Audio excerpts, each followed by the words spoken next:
Yo, how you going? It's Leonie Chann, none less, and welcome to a special edition of Come Box with Chann, because this is the Floyd, you know, can't even include another. the Floyd Mayweather special, and I've got a special co-host that I'm gassed to have, and he is from every Monday. Tap in, the Undefeated podcast. I made my little debut there a few weeks back, funded now by Fury, and it is Travis. Yay!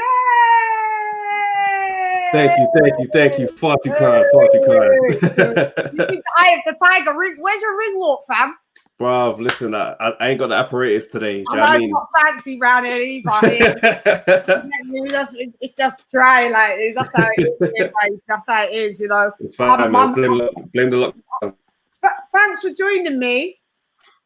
That's cool, man. That's cool. As soon as you asked me, I was like, yeah, that'll be fun. Yeah, you know, like channels have to collaborate. I feel that it's important for the scene, like for everything. I'm just checking through a little makeup. I feel that it's important that it's done. You know what I mean? It helps grow a community. This is it. I agree. Some people are like, nah, they want to stay to themselves and they don't want their people to know about their people. Do you know what? Even when we do our podcast and we have calls in and stuff like that. When we know somebody from another channel, we always tell them promote. Don't feel awkward about promoting on our show. Like push it because I've seen it. You do. We're all fans. We're all fans of the sport. Yeah, this is what I'm saying. So it's not so whatever. Anyway, so I'm glad. I'm gassed. Thank you again for joining me. Anyway, and we're gonna talk about our Don. I didn't know we had a mutual Don like between us. Like, and when I found out, I was like, this is the show. Yeah. This thing is Floyd, and it's mad because sometimes people try and not give Floyd his credit, man. That's what gets me. I get hyped up, man. I don't like that because you know when it's funny when you watch a fight back here that you didn't get to you went into maybe if you weren't following boxing at the time and you go watch a fight back. Watching the fight by itself is cool, but at the same time, when you're there at the time or you're there, you see the conversations, the pressure, the stuff people are saying in the media, all the anti that's building up. And then you see man come through all of that, win it. It adds that bit of sweetness to the victory. And I think that's why people hate him as well. Like, because people never like outspoken, confident people. I don't know what's wrong with people in life. You know, like, he's a bit like Marmite. Nah, you know what, you say that, yeah? But people love Muhammad Ali. Yeah. And it's like... No, but Travis, people only loved Muhammad Ali after he started getting ill. And of course. Yeah, that's when he was at his height, people hated him. I know. They used to call him the Louisville Lip. Like, they were disrespectful to him. But fighters growing up and watching Muhammad Ali, they see the blueprint. And whether we like it or not, as a black fighter, you can't behave like our white fighters sometimes behave with the humble thing. It's not really going to work for you. Like, look at Andre Ward. So you got to be flamboyant. You got to be cocky. You got to be loud because that's where the money comes. Yeah. That people want to see people that's opposite from themselves. No one wants to watch like dryness or something that they can do themselves. We always tap into things that we would like to do or feel inspired by the people that we're tapping into. That's just how it goes. And then people want to shoot it down and then tear it back up. And also, it's entertainment. Yeah, it's entertainment. Like look at Andre Ward's career. Andre Ward is a great boxer. He's a defensive boxer, a lot like Floyd. But it's like, why am I going to stay up till 4 a.m. for an Andre Ward fight? No disrespect. I love Andre Ward because I am a boxing fan. But casual fans, they're not really going to be super excited about Andre Ward. It's just unfortunate. Because it's dry. Just tell you the truth. Sorry. But yeah, I get it. I was just, I'm chiming in. Like, people want to see characters. And that's it. Some people would rather see someone at their trade that's a bit mediocre but full of charisma than someone that's super sick and dry. Like, people will still tune in to watch Adrian Broner as an example of someone who they don't always deliver, but the entertainment leading up to it, hey, I might watch just to see what happens. Because he's mad. It's always going to go pair. That's why, Adrian Broner, we might have to do a special on him to Ross. So with Floyd, where do you want to start? Do you want to start about how you got to love Floyd in the beginning, or? All right, cool. Yeah. So like for me, I was like, I liked boxing. I've grown up watching boxing like as a family thing, not necessarily like I was following every single stat, but it was the Ricky Hatton fight where I took real notice. Like, you know what I mean? Because there's always been a great group of American fighters. So I just thought Floyd would just be another one. But when he fought Hatton was somebody I probably was following a little bit at the time. So when that head-to-head was coming together, I was thinking to myself, right, like, is he the real deal? Like, how's this gonna go? And the whole lead up to it, memory of it. Yeah. The gas was mad. When he came over to Manchester, cussing all the Manchester fans, he did a lot, didn't care. So I was like, all right, let's see what this guy's about. When he knocked him out, I was baffled, bro. I ain't seen no one treat Hatton like that. But Hatton was a bit, would you say Hatton was a bit on the decline? No, he was undefeated and he was building his career for that fight. You can't say he was on the decline. No way. I wouldn't say that. If you watch the interviews now, he was taking a lot of drugs them day then. I understand, but you know what it was? It's like maybe it caught up to him on that fight, but it's one of the things where he wasn't on a decline. Like it wasn't a progressive thing where he just maybe that night was the night he got found out, but at the same time, you're in there with Floyd. So I can't even be like you're on a decline because what are you telling me? Prime Hatton would have done what different? It would have been the same. Yeah, it would have been the same outcome, to be fair. I could have been that, but go on anyway. So I think it was from that fight where I took notice of Floyd, and me, I'm like a proper obsessive. Once I find something I like, I go straight back to their beginning. So I started studying his old fights and understanding who we were dealing with. Do you know what I mean? Went back to the Manfredis and the Diego Corrales. I was like, okay, this guy's he's a banger still. Like he's different. Yeah. So that's when I kind of got to know Floyd. Yeah, that's when you got to. I would say I got to know Floyd around pretty much the same period, to be fair. Yeah, yeah. To be totally honest, that's just mad. That's why I'm kidding Teet so much as well, because I just remember, it's true, Ricky Hatton was the bad man, the Don. Like no one could, he banged over everyone. Like, no chat to Ricky Hatton, yeah? No one. I always thought just like such a weird looking guy. When he reminded me that I used to think that he looked quite plasticine-y. Oh no, you know he's got that traditional boxer face where the nose is broken. It's I mean the pointy end. Yeah. So that's the thing. Wow, but yeah, his bravado, I was banging out, man, like all day long. So when he came on the scene, I was just like, who is this guy? Like, raw, like is that? And he thought, Manchester, your blood clot. Didn't care. From Michigan. See where I'm from. You lot can't test my corner. So I'm saying. Where the Hatton was from it's rough. But Floyd, we don't business. It's rougher from where I'm from. I don't care. And that's what I loved about it. And then all of the hype, the press. They loved it. Because and the thing is, I think it might have even been Ricky Hatton's undoing because he tried to match his energy. Yeah. Ricky Hatton is like he's got a likable personality about him, but he's not really trash talker. Do you know what I mean? Whereas for that fight, he bit and he started doing too much. Press conference, he almost had stand-up material in there. Yeah, do you know what I mean? Like it was too funny. I was just like, you're spending too much time preparing for these little back and forths. So that's when I realized the mental game he's a bit too invested. Floyd was in his head. Yes, there you go. He thought he had to rise to be like Floyd. That's what I'm saying. But Floyd just being Floyd, Hatton, you just are supposed to be you. That's what I'm saying. And it wouldn't have been a different outcome, but still. No, it wouldn't have been different. And it's like I just see the comment from Get This Smoke. He was saying Mayweather was my guy from the Hernandez fight. You guys missed out. You didn't catch him before Hatton. Gatti, Chico, bruv. See, this is what I'm saying. I went back and I learned about those fights from the Hatton fight. Yeah, go on. The Arturo Gatti fight was one of the most violent, the destructive beating that he gave Gatti in that fight. That's one of those fights where if somebody was to say to you, show me a good fight for me to get into boxing, don't show them that fight. It's too brutal. It's too much violence, bro. And it was a perfect fight. And it's a good lead into because that was Pretty Boy. Oh yeah. See, this is the thing, yeah. People think when they talk about Floyd's fighting style, they say, "Oh, he's defensive this, defensive that." Nah, bro. He wasn't. He was. When he was down in them weights.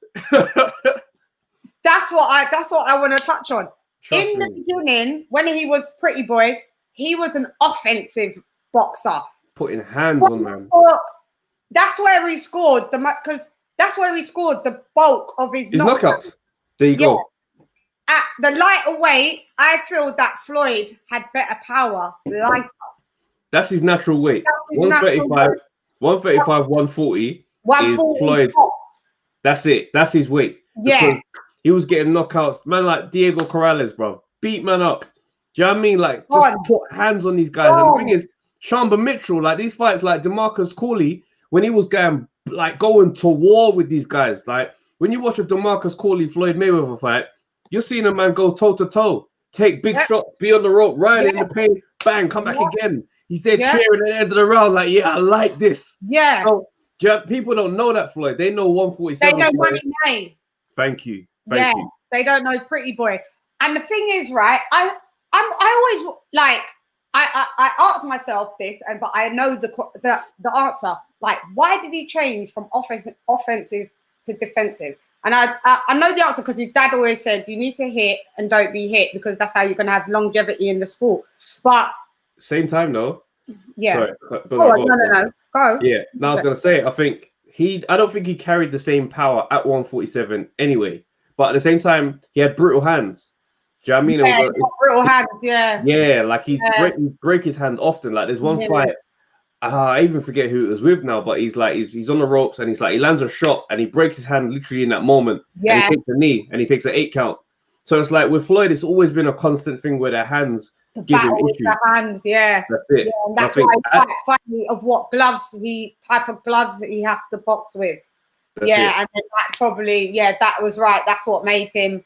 And when you're like, if you're a natural 135, 140 fighter, and you go up to 147, bear in mind Floyd used to make weight and fight at 147, whereas enough of these guys they boil down at 147. They go from being up to down. This is it. So he's losing power. This is it. The men are bigger than you. Like Miguel Cotto when he fought Cotto. Like these guys are. We're gonna talk. Yeah, like that's way ahead. But these guys, as they got bigger, like Floyd couldn't match. Even when he went up to 154, he was doing 152, just coming in light, just like, you know what, that's fine. 147, he was coming at 146. That's what I'm saying. He's not that weight. Yeah. So he's naturally a little guy. Yeah. So this is what I'm saying. So the Pretty Boy Floyd was the offensive fighter. Yeah. Banged people out. Good night, God bless. And I miss that Floyd. But he always had the shoulder and the block. Like always, I've clocked that from morning. He's always had that. Like his style hasn't really. If you've checked it, obviously the offensive to defensive is the only bit that I would say is the major difference. But everything else, it's like I'm an artist, right? So like there's certain songs that I could perform and you can watch me do that same song at 20 different other occasions, and I will do the same hand move, head nod, head move. Yeah. That's off the bat because and that's what I can equate with certain boxers, but I definitely equate that with Floyd. And he's taken that type of how he moves throughout the 3 years of boxing. Yeah. He's looked the same. And it's undefeated, and I don't understand that. No one's cracked that code. But you know what it is? I think with him is that like he's whilst he's had that same kind of core setup, it's adaptable. Yeah. Do you know what I mean? Like he whilst he has the same style, he doesn't fight the same. Do you know what I mean? Every single opponent brings out a different side of him. Do you know what I mean? I wouldn't say that he fights the same.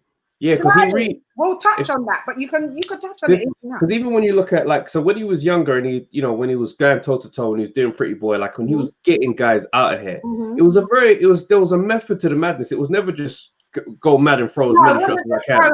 For nothing. Nah, he was always accurate, pinpoint. That's right, and he's always defensively aware. So I think what's happened is over the years, that defensive awareness is it's sharpened to a point where he's now a defensive master. That becomes his core skill. That's right. Yeah, that's right. And I think then the add-ons, ching ching, like that's right. The armor and his boxing IQ so superior.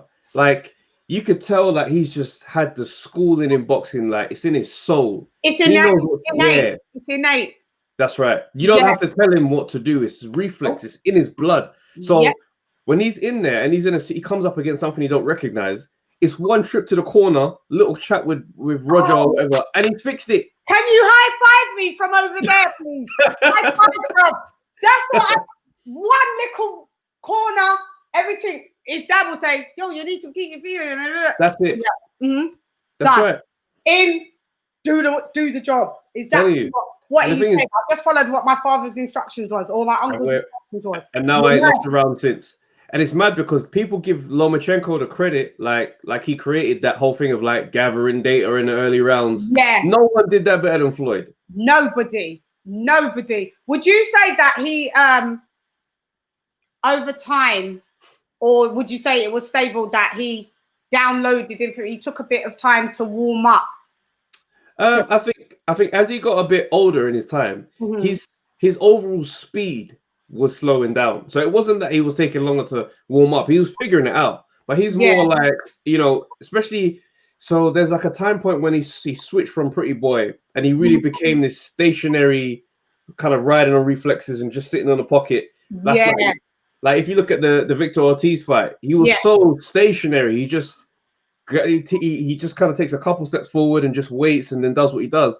When he was like that, puncher. So he's waiting for them to come to him. That's it. Literally pure counterpuncher at that point. And he was very stagnant on his feet. So I think when you're waiting for someone to come forward, the more they give you, the more you've got to work with. So as fighters would start, they always start tentative because they're trying to be safe and not mess themselves up. So there you go. So it just takes a while to get the fight going. But what I liked about his adaptability is that it's like in other sports, like in basketball, for example, like Michael Jordan. When Michael Jordan first started, he was dunking all the time, high flyer, doing the most. And as he settled into his career and got a bit older, it was all about the fadeaway drop shot. Because he knows my body can't do this for the rest of the way. I got to get smart. Conserve energy. That's right. Use it only when necessary. That's right. And that is correct, because I saw that with, but it's a Floyd fight. I saw that with I think I want to say not Floyd gassing out, but Maidana. Yes. One. That's a great fight. The difference between the 1 and 2, but Maidana, he went in. This is what I want to, like, I want to start everywhere, but I need to start. I tried to start from the beginning, bringing me to like that bit and that bit. Do you want to do the timeline of where you want to get to, and then? I mean, for me, I just appreciate so much all the stages of his career. You know what I'm saying? Like, I'm such a fan of his. It's ridiculous. Like, so you know, when you go back, like even a fight I like to watch back is this fight against Emmanuel Augustus. Emmanuel Augustus is like the they call him like the drunk. He's got like a drunk style of boxing. Yeah, he's all over the place. And Floyd, for many years, like I think before the Cotto fight, had that fight down as his hardest of his career, because Augustus comes out round after round with a different style, and it's like it's one of those. Yeah, and he's got such unorthodox movement, and it's like what is he doing? But it's like sometimes guys can be, you know, not like he's bad at boxing, but if you spar with someone who like doesn't know how to box, it can be tricky at first just to work out how I'm going to land on this guy. Right, with Conor McGregor. That's right. Well, I felt even though no, a boxer, no. But he gassed himself out. That was one of the key things. No, Floyd schooled him. Don't get it twisted. But where the correlation of what you're saying is that when someone's not really an orthodox boxer, obviously Conor McGregor's from UFC, it's hard to gauge them because they've got no techers. The rhythm is not normal. The rhythm is off. The whole algorithm's off. So I was just saying that I noticed that in that fight, when Conor McGregor came out and was moving like that, it kind of hit Floyd. Like Floyd didn't know, kind of like what about, like it took him a while to warm up. Do you know what? And he just said, "Let you just gas out because you're doing the most right now, Conor McGregor. You're doing the most, but I don't think the most, and then I'm gonna butt you up." I don't think it was a case of it taking Floyd time to figure him out. I think it was just more cases like, I'm just gonna wait for you to gas out because you don't know boxing. Like I don't need to exert myself or figure you out. I'll do nothing different. I'm just gonna walk forward and pressure you. Like see what Gervonta Davis did to Santa Cruz. The pressure cooked him, walk him down and iron this thing to pieces and then blow him away. Did the same thing. Just to go off, I had that fight as pretty much Santa Cruz about a round ahead, you know. I'm not gonna lie. Santa Cruz never won that quick, like easy. It's only because he got the knockout, but give it to Santa Cruz coming from his little 1-2-6 weight cat and coming up. He did he boxed well. 100%. And also it's like Gervonta Davis is interesting because Gervonta tried a few different looks in that fight. Like each round, he changed his approach. He's like, all right, I'm gonna try and stand in the pocket and counter with you. Okay, cool, that didn't really work. I'm gonna try and dance around the ring and just wait for opportunities. Oh, that didn't work. Now I'm just gonna walk straight through you. Because Santa Cruz would just have him at the end of a jab because he had the reach advantage. So if you're gonna try and fight, if you're gonna try and box Santa Cruz, it's not gonna work because he's a boxer. That's right. You need to get in the inside, but he's still good at fighting in the inside, as we saw. So that's why you're saying Gervonta Davis was like, huh? I don't get it. I don't know. So he kind of looked at Floyd like, what? I don't really know what's happening. And then you saw what happened at the end. But yeah, sorry. No. So with the Conor McGregor fight, I think more so than anything, like that fight was a foregone conclusion. There was no thinking time. Like, there's even a round where Floyd walks back to his corner and goes, "It's time," because he's just like, "I'm just gonna. This is nothing. This is an amateur in front of me right now." Yeah. He locked rounds on purpose. Like Floyd locked rounds, like, go on, look like your box. Go on, like do it. Like do it. Because the first round, I'll still stick to what I'm saying. I still think Floyd didn't get it because my man was moving mad. But then Floyd got it, but probably made it look like to him. That's why he's the master of illusion. Made it look like to Conor McGregor, like even to maybe some of the audience members, I still don't get it. But he got it. He was like, go on, all right, cool, that's what you're doing. Go and do what you're doing because it's going to be game over. I'm willing to lose 5 rounds. And you know what the good thing is about Floyd's career is that you've seen different elements that he's picked up along the way. Do you see what I'm saying? Like he's actually been to these wars. He's had these wars. Do you know what I mean? A lot of guys really only focus on the defensive side of things. Like if you go back and watch that DeMarcus Cooley fight, that is an absolute gunsling of a fight because that man is literally trading. Like if you only are used to money made, that Floyd will surprise you because you've never seen him engage and go to war like that. What was the name? DeMarcus Cooley. I watched that fight back for my own entertainment from time to time. I love it because Cooley. Do you know what I mean? Like Floyd's body work is so underrated. This is how he drains these aggressive, strong fighters.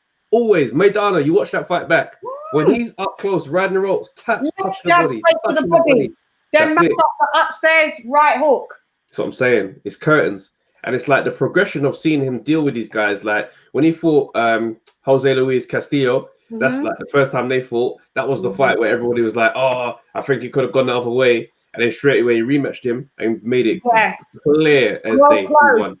Yeah, it was close. I just won in fights. But I think his hand was hurt in that fight. I can't remember exactly that's the one. But he didn't look like it was a tricky fight. He took a while to figure him out.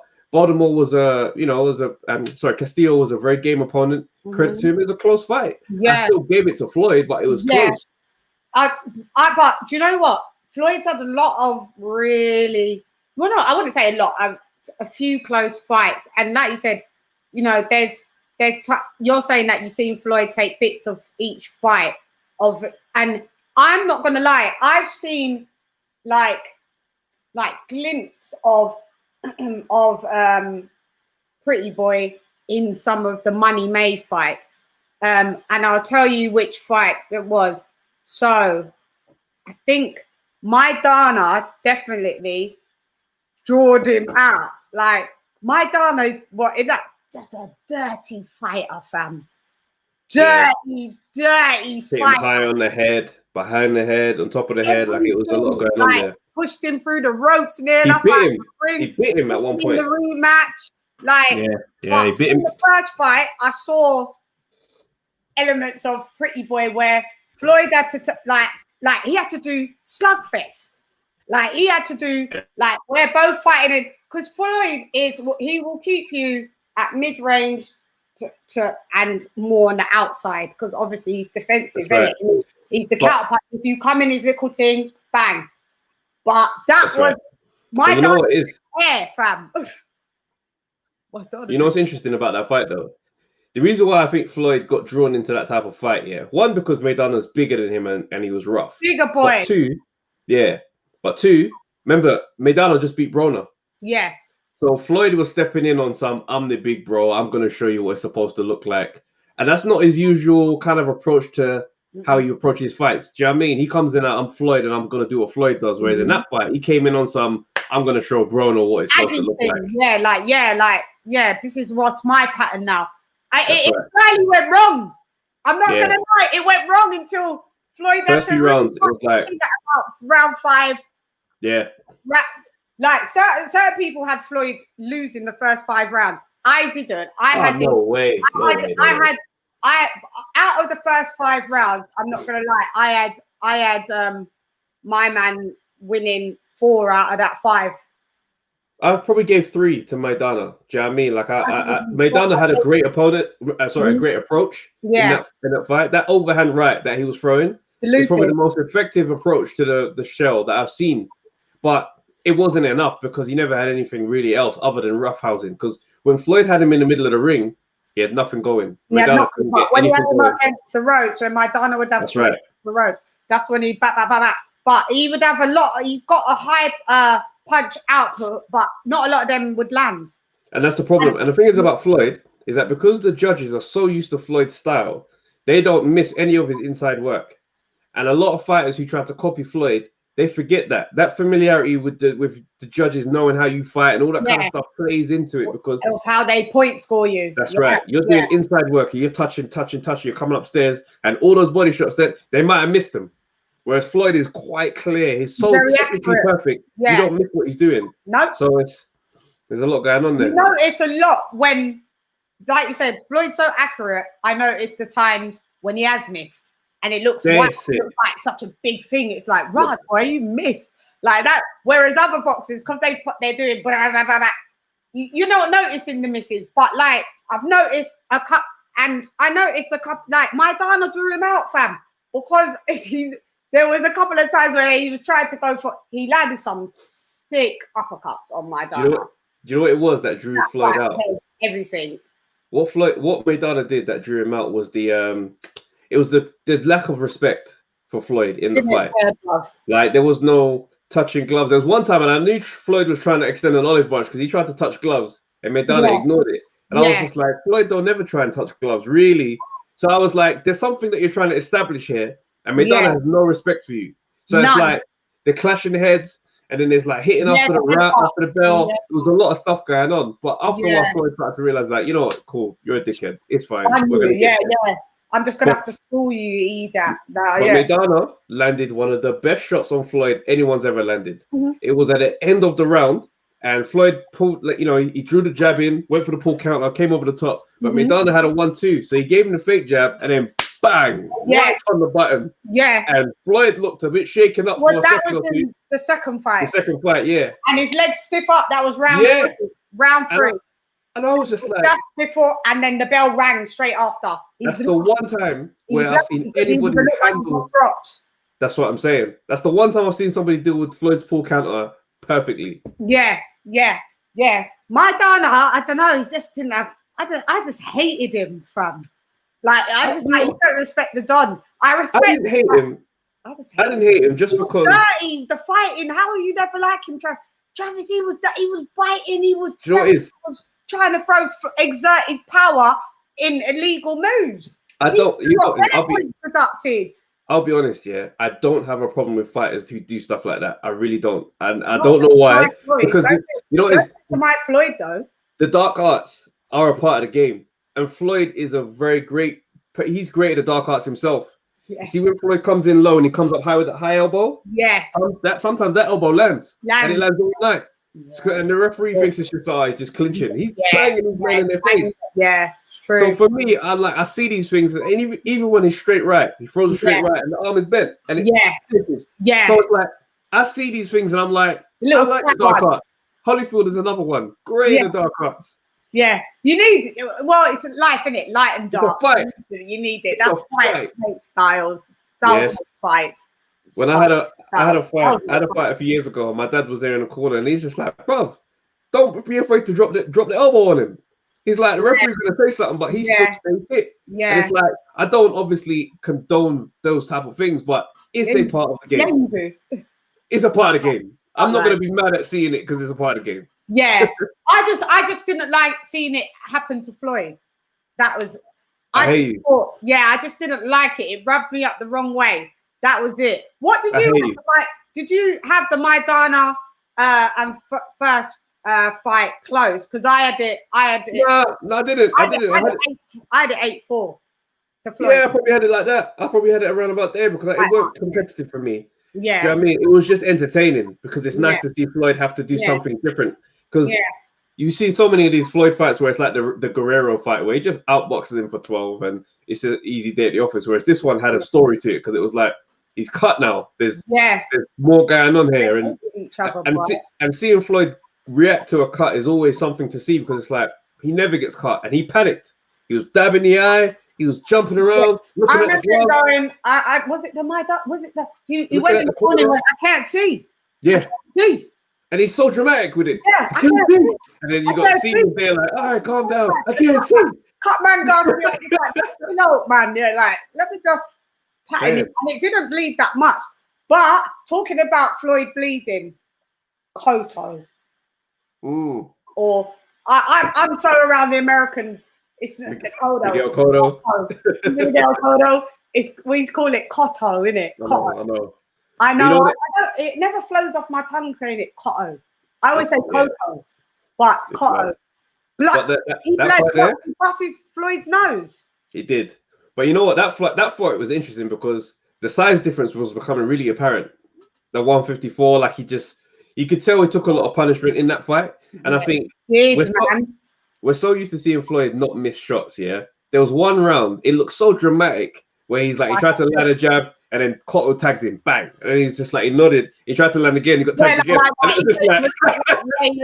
My God, still. Okay, Floyd just lost that round. And that he might not even have lost that round. But that moment, to us, we never see it. We just assume he lost the round because of that. Never see him get the amount of blood every time he went back to the corner. Like I just can't remember when they was putting the thing up his nose and there was just bare blood, man. Yeah, it was tough to see that still. I was like this. I was like every single time. I was like, can't they just stop this bleeding? Like throw some salt up there, make it clot. And you know what? I think it was that fight that made him go back to his dad being as the head trainer because he's like, this style don't make sense for me in the long run. I'm stationary and the guys are getting bigger. So it's I'm getting caught now. That's right. Yeah. I can't stand in the pocket for every single fighter because what he does, his body work and the shots he lands over the period of the fight drain the fighters. So you're standing there landing thinking, yeah, it's working. And Floyd's just like tapping the body. He's got good punch resistance. I'm saying. Punch resistance, amazing. You hardly ever see Floyd get wobbled. It's not common. No. So he's there riding. You can't land nothing clean on him, and he's tapping your body. And then by round 9 or 10, scoring points as he goes. Right. And in round 9 and 10, he gets on his toes, and you're thinking, how? Back jumps back on the ball with his feet. I'm saying. Back. That's what he did to Maidana though in the rematch. Yeah. He had to be on his toes. Even look at Cotto. Round, he just fucked up. It fucked up. He just said, "You're not even going to really touch me. You get too little, but I'm just going to dance now." Straight. And even Cotto was ready to almost go in round 12. After all that success he had, he was on wobbly legs. If Floyd had another round, he might have been able to wobble him or stop him again. You know what I mean? Yeah.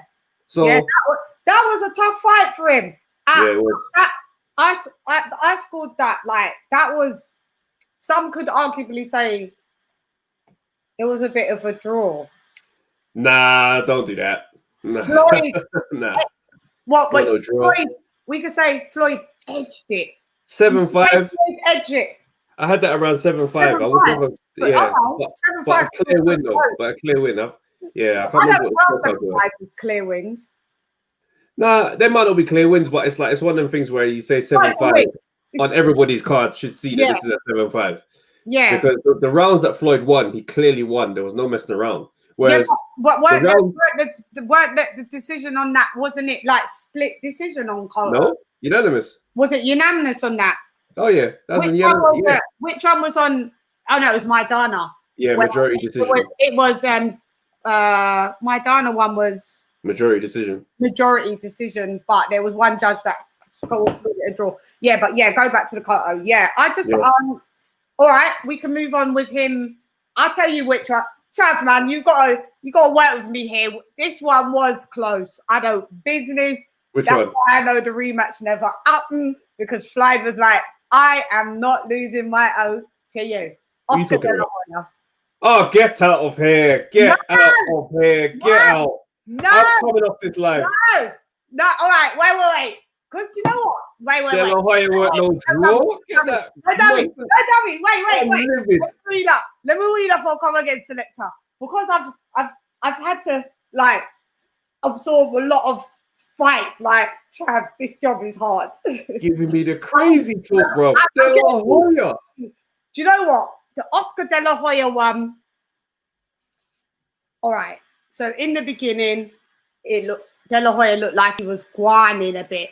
He did, Trav. And then he stopped jabbing. But then my memory is refreshed. Floyd picked him apart in the end. Just picked him to death till there was nothing left set for bones. De La Hoya changed the game plan because he got excited.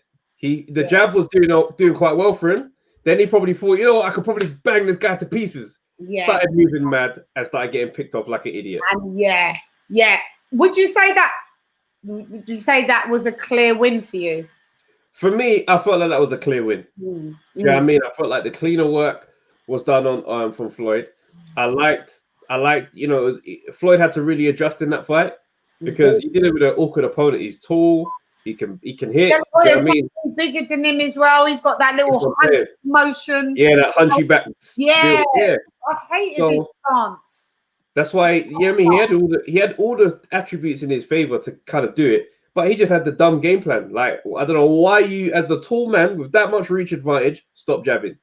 Yeah, because Oscar De La Hoya has a big, massive fucking ego, and that boxes before him. And the ego ain't as good a boxer as what Oscar De La Hoya naturally is. And remember, the lead up to that fight was very intense with the trash talk. So Floyd got in his head. Floyd was embarrassing him. Man was at the press conference doing chicken dance and all this kind of. Remember, De La Hoya then managed coke up. And De La Hoya was the golden boy. So this little random don is coming to me, talking to me like this. Nah, bro, I want to make a statement. And when you get men out of their position trying to make statements, that's when it's time to clout them. That's when it all fails.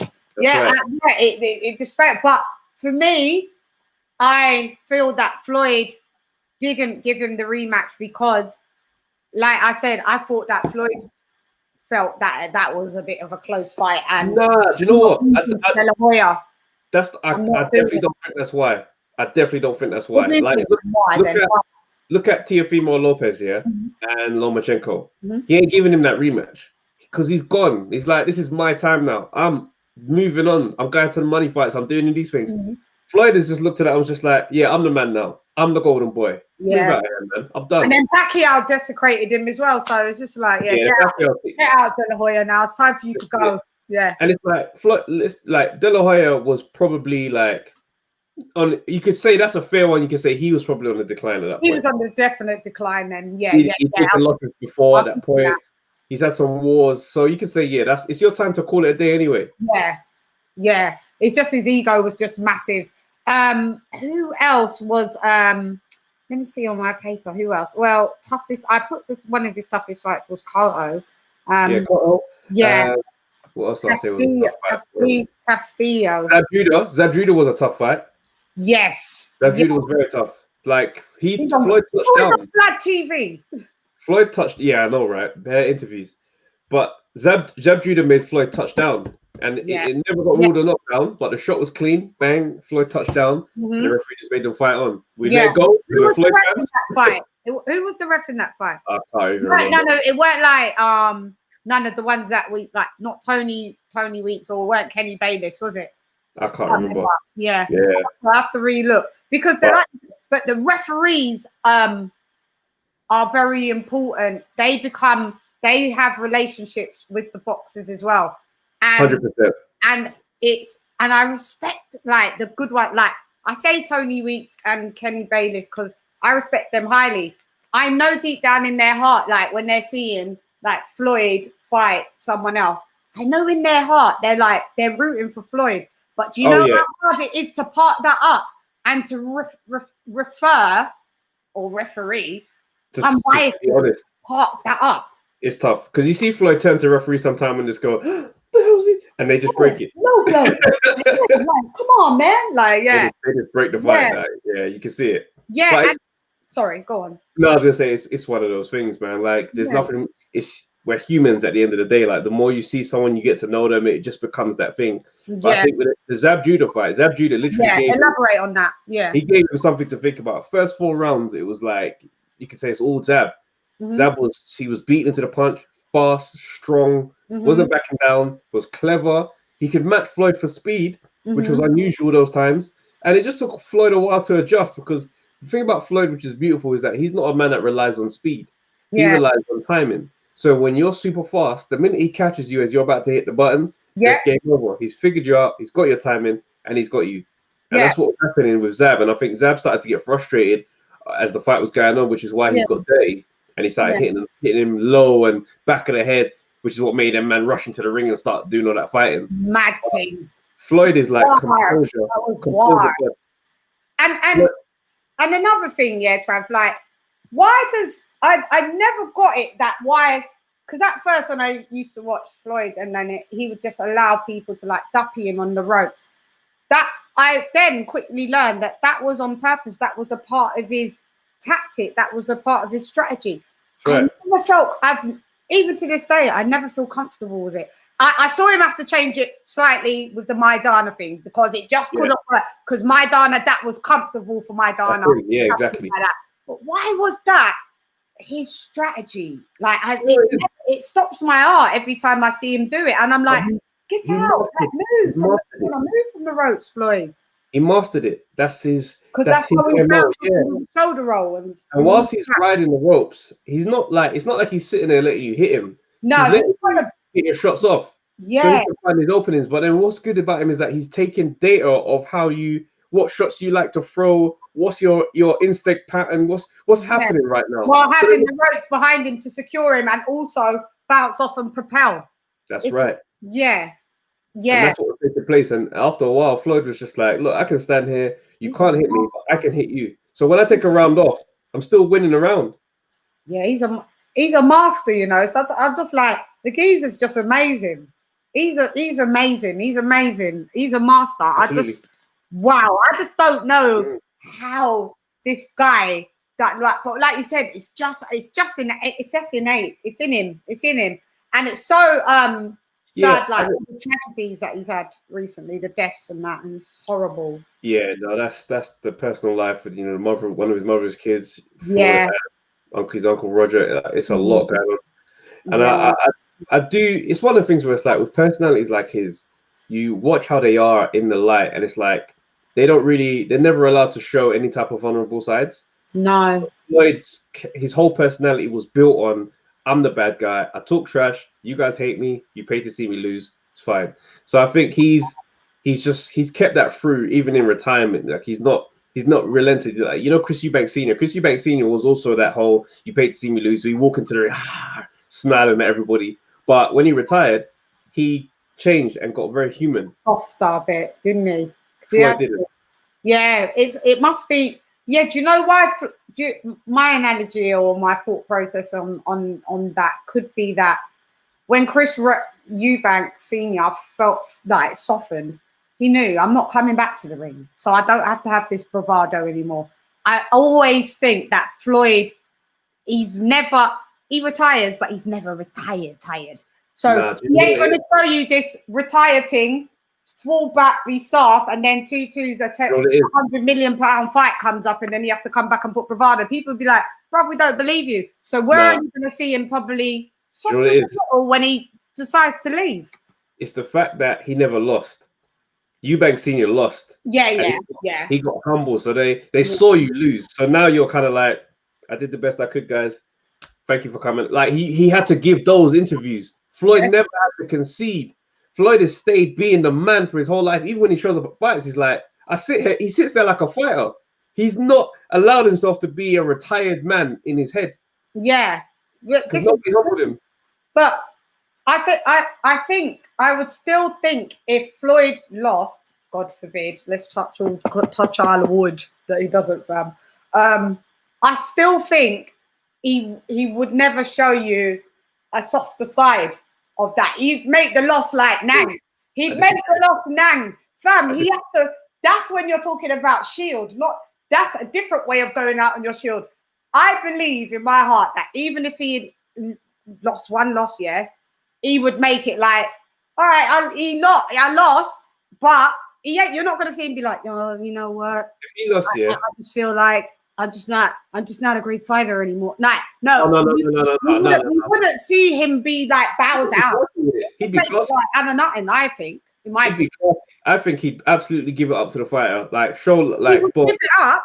He's a hell of a fighter. You know, he's a bad man tonight. Bad man won. He does that anyway. Now. Yeah, exactly. You can see he's a hell of a fighter. You know, I wish him all the best on his career. You know, you see my career. My career's been amazing. You know, and then he'll just go away and just straight away it's a rematch.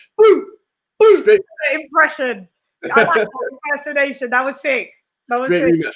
He's coming straight back. Yeah. Maybe you're right in that. Maybe you're right in that angle. That I just think this is how he's grown up. Look at his uncle and his dad. They're tough. They're tough, mate. They're tough. Well, rest in peace. But I mean, and you know what though? Tough. They're tough, fam. It's true, but you know what? I don't think he planned to go his whole career undefeated. I think he's one of those people that knows how to sell, and that's the gift that Floyd has. If he lost, he'd find a way to market that. Do you know what I mean? That it's not a case of being undefeated is the main thing. He made it the main thing because that was his scenario. And now everyone's trying to follow it and it mashing them up. Exactly. Mashing up bare boxes, you know, trying to follow the Floyd Mayweather blueprint. The pressure's too much. Now everyone thinks is what makes them, and the minute that they lose, everyone's talking about, nah, man, they have to retire, get out of here. Exactly. Nah, man, back in the day, you're like, oh, Muhammad Ali lost 5 times. Yeah, do you understand? Like, like our greatest loss, and the reason why our greatest loss because they didn't pick to fight everybody. And they fight regular. Back into a yardie today. And then man fight like regular. Back then, them man fighting every. You never heard me. I said, why have I turned back into a yardie today? You never stopped being a yardie. I never stopped, did I? We'll go on. Yeah, I just think, they fought everybody back in the day. Yeah, and it's 3-4 times as well, certain times. They just rematch. Yeah, but do you know what? Fighters were fighting, like Floyd said on one of his interviews, he was like, you know, I feel better fighting twice a year than this once a year idiocy. Like back in the day, I saw Mike Tyson, I actually counted it. I saw Mike Tyson watching back some footage not too long ago. Between, in months, he fought 6-4 times. Yeah. Every 2 weeks, that men are getting out again. Yeah. What this needs to be, I'm not saying boxers need to be fighting 6 times a year now. I just think do you know what? I think it depends on the weight cap that you're in. Maybe, I think heavyweights should probably have to fight lesser because of the concussive hits that they get. And that even if you feel that you're all right, you know, your neurons are going a bit loopy and you do have to heal up. But I feel that heavyweight boxers should fight I feel that they should fight 2, maximum 3 times a year. It really comes down to just you and your conditioning. Because a lot of fighters kill themselves to make weight for fights. Do you see what I'm saying? So heavyweights, if we're talking about the heavyweights, not them. Yeah, but then you factor in how much damage they take in their fights. Yeah, so that's why I'm saying maybe not fight as much as the 6 times a year, a month, like Mike Tyson did do. But like, let's get you 3 times maximum. I get it, 2-3 times. But the lower weight cats, not saying that they don't sustain concussive like injuries and that. I just think like you little light ones, you little 135s and you little 126s, you not need to be fighting about 5 times, 6 times. Nah, Yeah. Yes, I hate you, but it's not. yes, It's not. man. It's the business that stops them from fighting the frequency. But at the top level, they're making so much money. They're not going to be in training camp all year. You have to be in training camp all year round to fight that regular. Yeah, but what's happening now? Training camps are becoming shorter. We don't need 12-week camps, depending on who you're fighting. You don't need 12-week camps. We can shorten camps to 8. Nah, I think once you start to shorten camps, but the thing is, you got to remember, like once you shorten camps, how can I say, you cap a fighter's growth because each camp a fighter might learn one skill. Now, shortening camps. I know they are, but like some guys like a long camp. And in each camp, you know, you get some fighters who might add a skill. They add something new to their game. You start making it shorter, and what's happening is that the fighter is just getting his fitness back up to where he was last fight.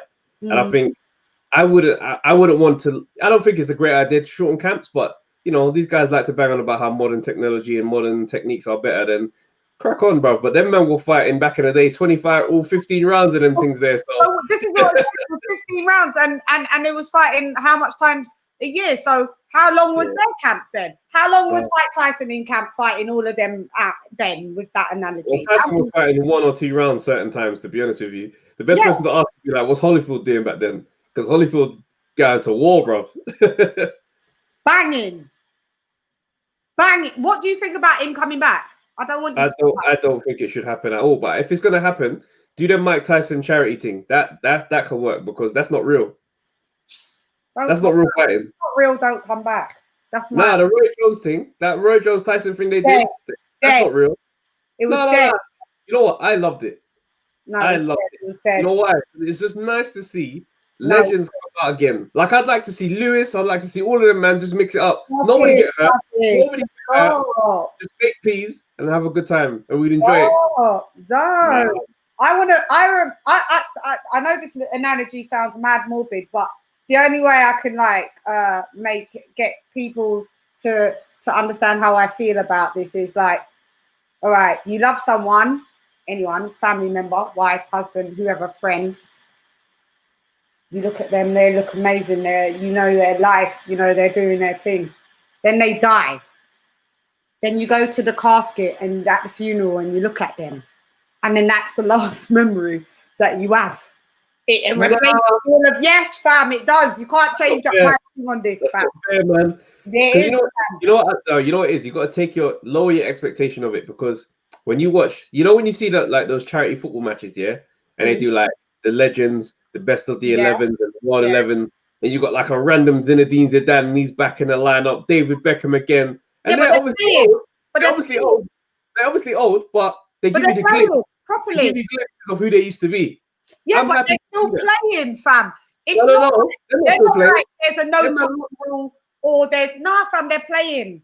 Because when they have the legends come out of retirement, Paul Scholes and them man long finished, but they bring them back in for that game, and then they show you the glimpse of the magic. It's nice to see that again. When Roy Jones was in there, he gave us a couple glimpses. It's different with football. I can get that. Even when I watch like my mum's a massive tennis. My mum's a massive sports fan, so. Tennis when they've got like their legendary thing where you see like Martina Navratilova and you see all them man there like, oh, I forgot his name. You can't be serious, man. Forgot his name, but he always used to say, you can't be serious, man. When you see them playing, they're old and that thingy, but they're still playing. They're still sick. The speed has slowed down. They're still powerful and they're still sick players, and the tournament is still a worthy tournament when you watch it. I'm very sorry, but okay. The difference is with the boxing, it's a contact sport, so it's based on hitting each other. So, so when you're doing what's the fight called when it's a exhibition fight and exhibition rules, I get it. I'm not a massive fan of it, but I get it. And you're doing this for charity, and I get it. The difference, why I bun out the Roy Jones Jr. and the Mike Tyson thing, because it started out that it was going to be an exhibition, and then the WBC got involved, and then Mike Tyson was in all the press and Roy Jones Jr. going, "No, fam, we're not doing this exhibition business. We're not wearing no headgear." Oh, So yeah, I'm yeah. getting gassed. All right, no headgear. WBC say it, because then there was like no headgear, but you're still not allowed to do knockouts or knockdowns or nothing. So I was like, right, then once the WBC got involved, all the rules changed because there's a belt up for grabs. So not allowed. Fam, I was getting gassed. So they was like, the only thing that they was pissed off was that they had women time rounds and it was 2 minutes, so they had 8 twos. So I was getting gassed when I heard them speaking and all of the rules were stripped down and changed. So I was like, yo, so they're really going to war. Like, if it was purely an exhibition fight, my expectations wouldn't have been like up there. I would have just been like, I know what this is about. But when I saw everything change, yeah, I thought it was going to be about. So when it cut, my expectations was up here. By the time it was the weigh-in, and I saw Roy Jones Jr. come in some old man boxer shorts, I was like, this is dead. This is.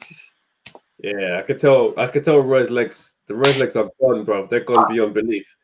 But it's like, I'm just glad to see them guys get paid. Just because boxing is always so mean. How do you hold composure so well, Trav? What do you mean? I'm just busting up because I just with shorts. Sorry.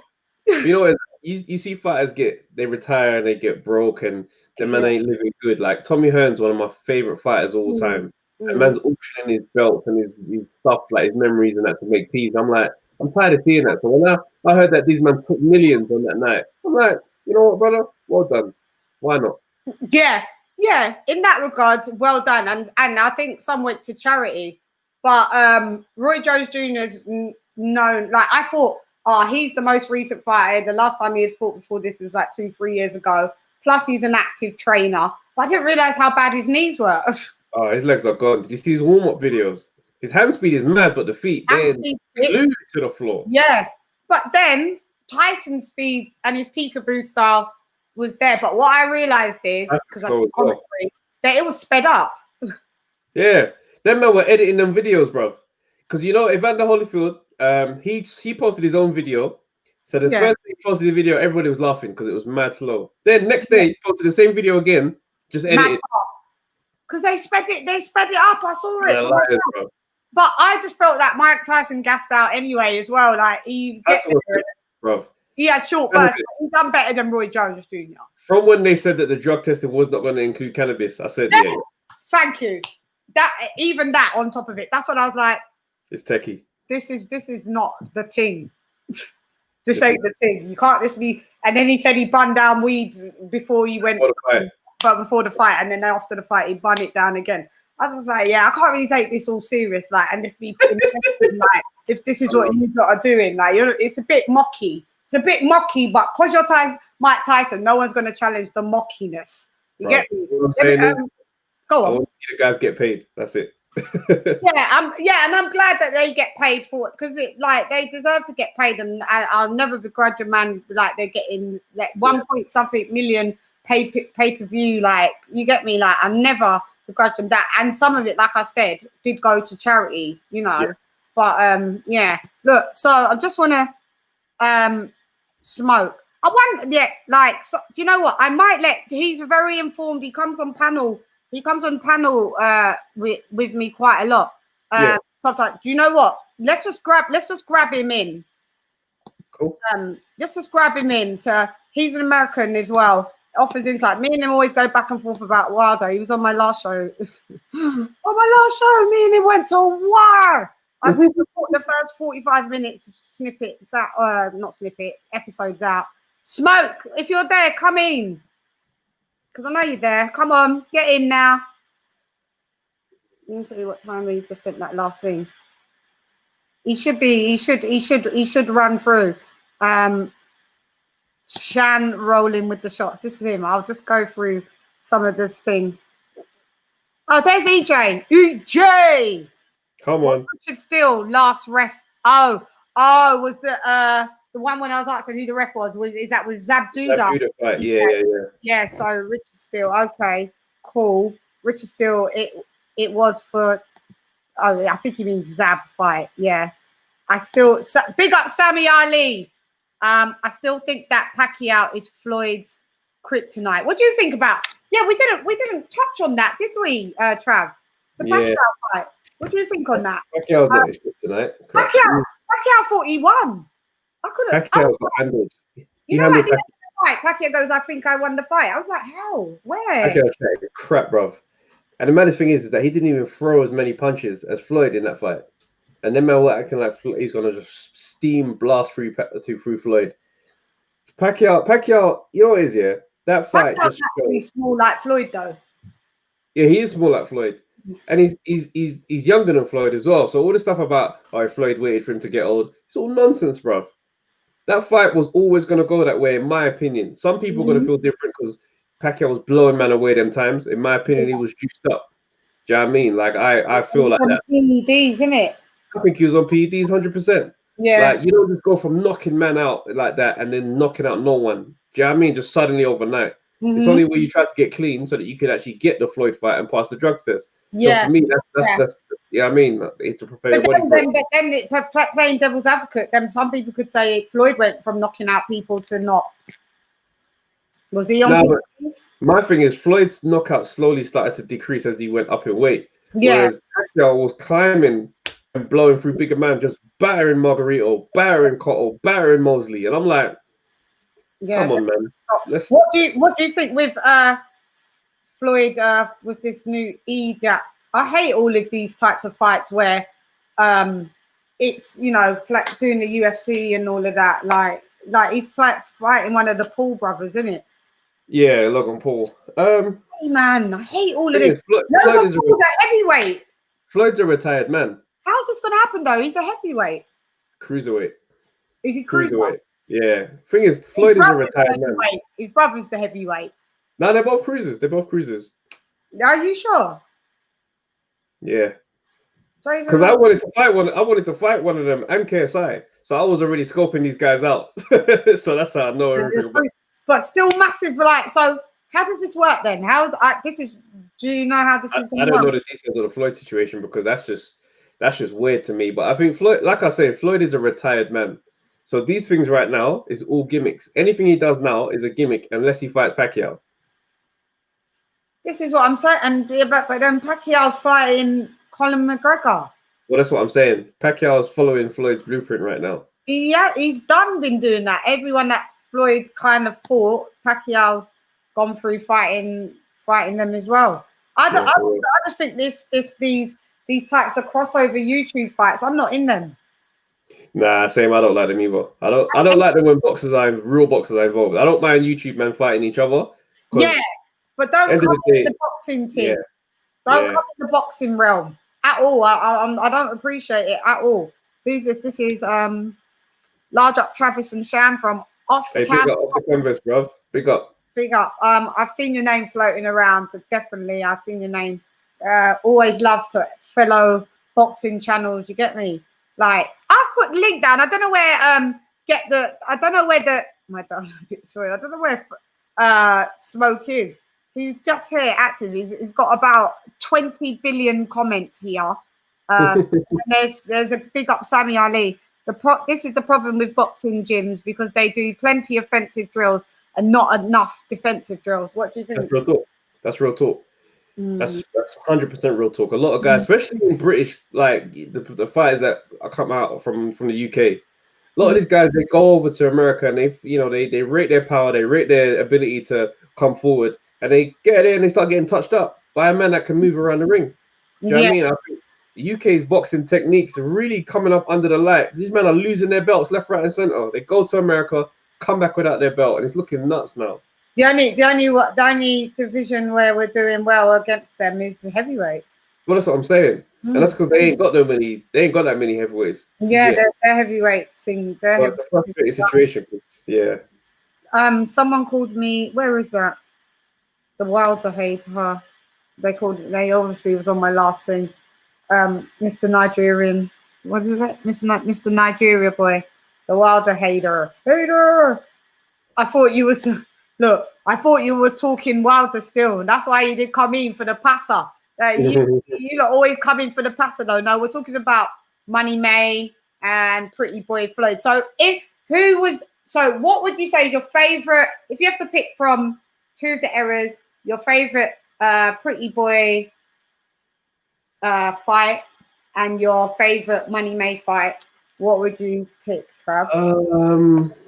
I might. It's joint for the Pretty Boy era. It's joint top with the Marcus Corley and the Arturo Gatti fight.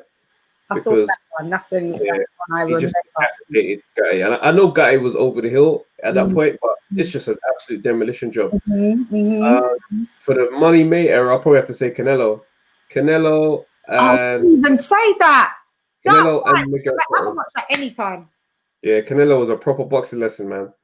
Took that brother to school. And he said that he learned a lot from that and took bits of Floyd. Oh, he did 100%. But not that much though. People like to exaggerate that narrative. He ain't take that much. He took a couple bits, but he's still near enough the same fighter. Yeah, he's just gotten more experience. He's just got more experience. He's just better, and as he's gotten older, he's just developed a bit more sharpness to his game. But he didn't learn nothing from. I ain't seen him walk around. He don't fight like Floyd. He's just got defensive kind of reflexes where it's like, oh snap. But if they fought now, who would you reckon would win? Floyd. I think Floyd's just too old. Floyd, I don't think. You think? I just think too old now. I think he's too old. Yeah, I think he shouldn't really be fighting at that level now with his body. Anyway, he said he wouldn't fight the young guns. That's why he said he does these little idiot fights. He said basically in around the long and short of it, because he said if I fight the young fresh ones, obviously I'll probably get washed. That's what I'm saying, because he was slowing down towards the end. As much as he was winning those fights, there was little moments where you start thinking Floyd wouldn't have normally done this. Getting caught by Maidana so many times, he wouldn't have had that moment. Like there's what fight was it? The Andre Berto type fight was a very smooth sail, but there was a couple moments in the Pacquiao fight where he did some stuff where you start thinking that's not Floyd, man. Something. Yeah. There's signs of aging. It's just that he's so many miles ahead of everybody else. Yeah, it's not that prevalent. Yeah, but if you're in tune to the Floyd pattern, like you will notice. Like I get you. Definitely. That's what I want to say. That's what I'm saying. I don't want to see him keep coming back, fam. Just go. When you go. Stop coming back and we're noticing little isms and schisms, and then you're just doing YouTube. Just go, fam. You smacked it. But I do feel, maybe that's just a part of my nostalgic heart. Like, I still feel that. So at some point, he could still compete. But you feel like that. The reason why you feel like that is the same reason why I thought David Haye was going to beat Tony Bellew in the rematch. No one was telling me David Haye was going to lose because I still remember the haymaker. So that's all that is. Don't give that no energy. Yeah, just let it go, Chann, innit? Mate. Roll credits. Cry. Tissue. But no, this has been fun. I know, just let it go. I just wanted to see if anybody had we just had loads of comments. But guys, me and Travis did say that we are wrapping it up at an hour show. I hate missing anybody's thingies because people think Reptile Lifestyle, big up yourself, because he always comes through like the motherfucking woo. Amazing posture, numerous operations going on at once in his mind. Great fighter, best of his time. Indeed. Yeah, that's like we said. He's a master. He's a definite master. That knee Floyd took from the broken hand is the only official knockdown of his career. 152 is the most he ever weighed. That's right.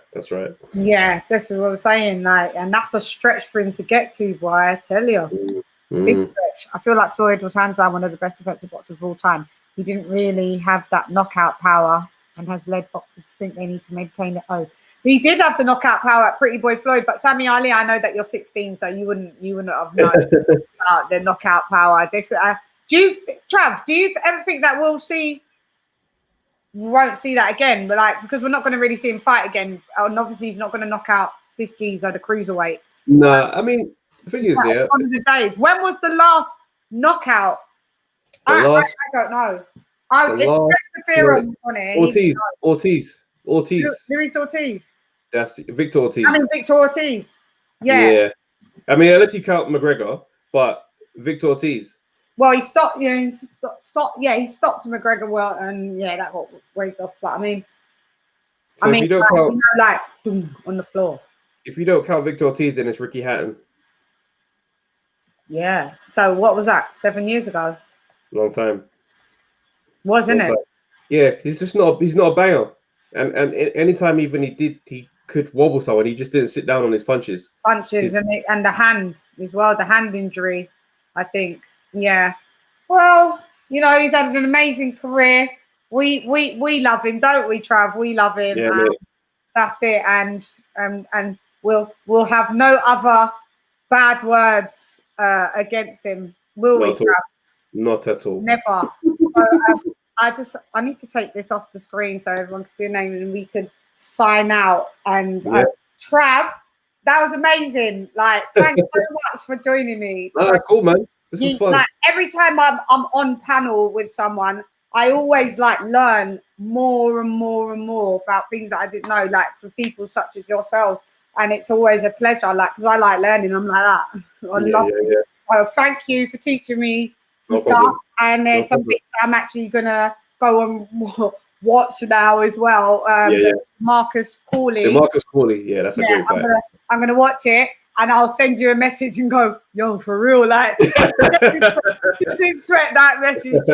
Yeah, and I want to thank everybody in the comments that come through. Massive appreciation. Do you want to say anything? Follow our podcast, Undefeated Podcast. Just type that in, search that in. We've got different content each week. We've got a live show, we've got a podcast, we've got interviews with fighters. So it's always something happening there. So and growing fast, and it's a great. Bruv, I endorse it. You know me, I don't endorse things if it's a load of rubbish. I just won't get nothing, and it's sick. Yeah, no, it's sick. So yeah, big up the Undefeated. Big up your partner. You got your KG is my bro, man. Yeah. Big up KG, like that. Can I just say something? The other day I was dying when his screen kept freezing. Dying. Oh, bro, that was dying because of how the facial expressions that it was. Did I message you? Yeah. I said, oh, I'm dying, fam. I'm dying. So yeah, but he's hilarious. But big up Uselot's podcast, and we'll do some more bits and pieces. Like, thank you again, Trav.